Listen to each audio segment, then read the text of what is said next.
Feeling a little off your game, feeling like the pipeline is filling up and you're going to be so busy, but maybe it's just not coming right now, or feeling overwhelmed, just getting ready and planning. This, for you agents, is something that I'm hearing from agents across the country, and I want to dive into all of this and more next. What's up, guys? I'm Jeremy Kane with the Real Estate Agent Playbook.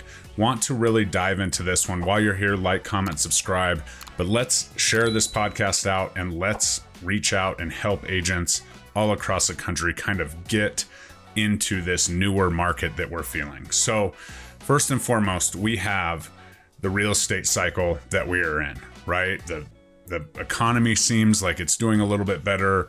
The market hopefully is picking up. We thought that the rates were going to be going low. The Fed was cutting the rates and all the things. And now we're here and we just have a lot of people getting prepared, questioning, a lot of people that are maybe bought in the last 2 or 3 years that are kind of up against the gun, waiting for that perfect time, all of the things. And as an agent who's used to seeing their name on the leaderboard and things like that, sometimes this can get pretty rough. And I was coaching a client today, and she was just talking about how, she had an event in her life, a health event, and, she's just a little bit off. She's not herself and all the things. And I had to kind of walk it back and figure out, why do we do this, right? Why are we in this business? What do we need to, survive and maintain our lifestyle? And what do we usually want to do and be? As agents, this is kind of a across the board answer. It's not the same for any of my agents I coach, any of the agents in my organization. But as we kind of see these changing markets and things are changing and, clients are kind of in rough spots or waiting for interest rates or whatever they're doing, as agents, that is our livelihood, right? We need to have those relationships and those transactions occur so that we can put food on our table. So sometimes this elevates our stress level. And I was able to kind of talk to this agent and walk it back and say, okay, what do you actually have in your pipeline? Well, it was 14 listings. It was this, it was that. It was a lot of things that she had. And it turned out that her exact minimum of homes that she needed to sell to, live her lifestyle and do the things she needed to do with her family was almost the exact number of true clients in her pipeline for this year, right? So I think it was 25, people that she, kind of named off. She has some investors, she has some other things, and it was 24. She wanted to do 2 a month to maintain the lifestyle and do what she had to do, bare minimum. And so I think a lot of times as agents, we get so focused on the names on the billboards and being on the leaderboards and all of the things, because all of the brokerages have created those leaderboards.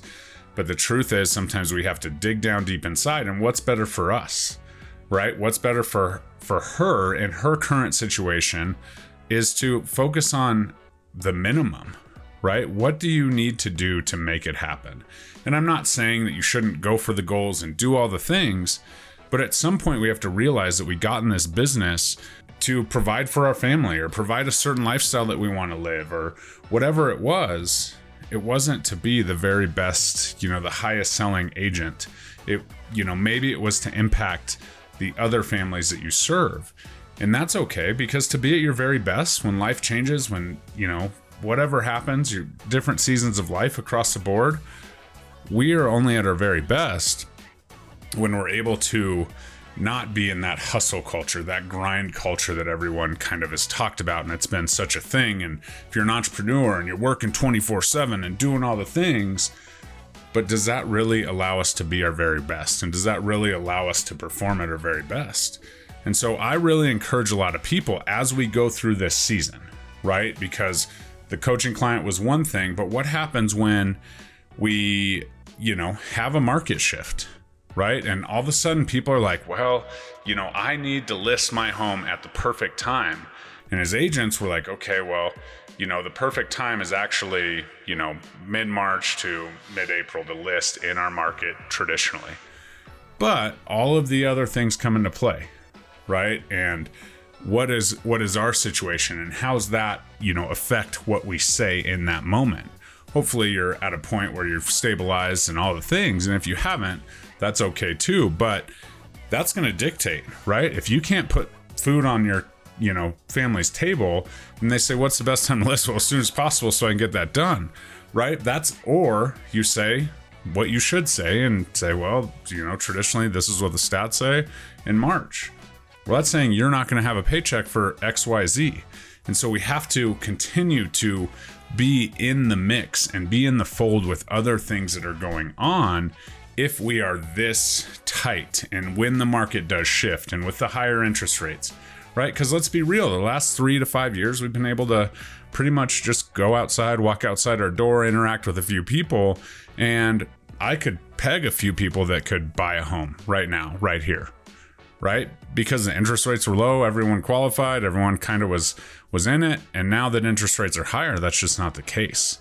And so as we kind of, continue to think about this, we need to do a couple things. First and foremost, we need to make sure that we're not comparing our situation, our chapter 1, our chapter 5 to someone else's chapter 20 or vice versa, right? The leaderboard should not be a piece of this, right? Granted, if you want to excel up there and you want to be the top producer, I totally get it. But this is a different market, right?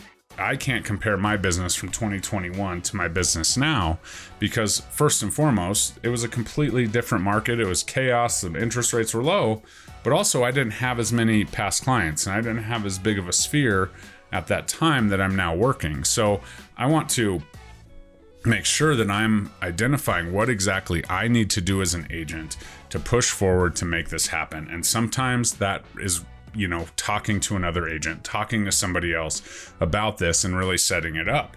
Because if I can say, okay, this is what I need to maintain my lifestyle, this is what I need to do, and these are the actions that I need to take, right? Minimal actions to get to that point. Then you look at that and say, okay, this is my non-negotiables, and this is one extra thing I want to add, or this is one path I want to go down to see if I can, inch my way up that leaderboard or whatever it is. But especially when you have, the health or whatever it is, if you just do this and you meet that goal that you need to do to sustain, then we're okay, right? Then we're winning. It doesn't matter if you're first or 100th on the leaderboard. If you do what's in your box and you take care of that, you can absolutely do that. So I want you to take a second to realign. Okay, things are changing. We had a new administration, everything was going to be great. Now, inflation's coming back and the interest rates are going up and they're not doing what, everybody promised, date the rate crap, right? And so those are all things that affect us. We can't control the market. We can just control our outputs. So I want everyone to really sit back and say, okay, here we go. I've had a couple rough years, but this is what I need to do. This is the minimum. These are the actions that will get me there. Do that. If you need help with that, I have a course exactly built to help you with that, right? Then I want you to, okay, let's talk about this. We need to have these conversations, and we need to, instead of having as many conversations, we need to be more intentional, right? Where are we having these conversations? What is our client focus? What is our client avatar? Where are those people that we, are so fulfilled when we help them? Where's that ideal client?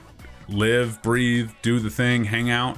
That's where we want to be. We want to have more intentional conversations with those people versus, just having as many conversations as we possibly can. And that works for some people. But if we can get more, kind of quality over quantity, because the quantity at large is probably not going to be as approvable as they were 5 years ago when the interest rates were very low. So that's huge.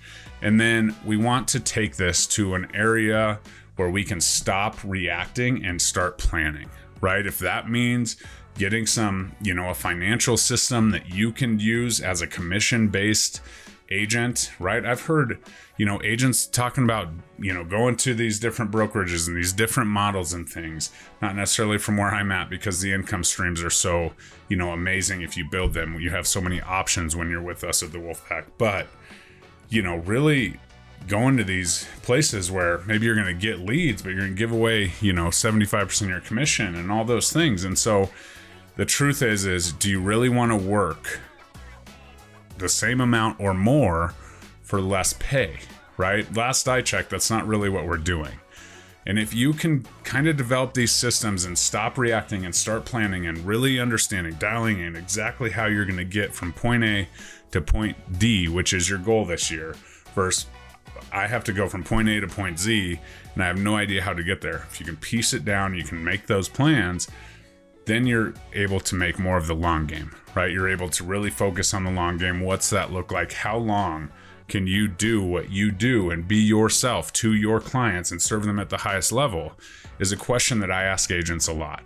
And oftentimes agents are like, well, I'm this old, I got, maybe 5 years left. Well, to maintain that lifestyle, how's that retirement look? How's that long-term game look is a huge question and something that we need to do.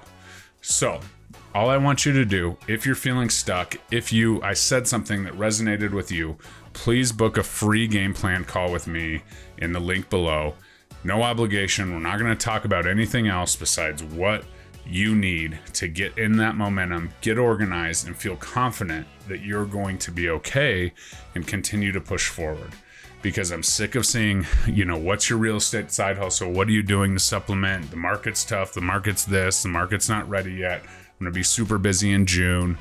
Those are the things that we can kind of control and we can spur those on. I have a ton of strategies that you can use right away and implement that I will help you along with that real estate game plan call. So definitely book that below. I hope this helped. Stay with it. You're okay. Pare down your plan and be more planful versus reactive. There's so many things that we can do and so many things that will improve our real estate business if we do that right out of the gate. So hope you have a good one. Like, comment, subscribe. We'll see you on the next one.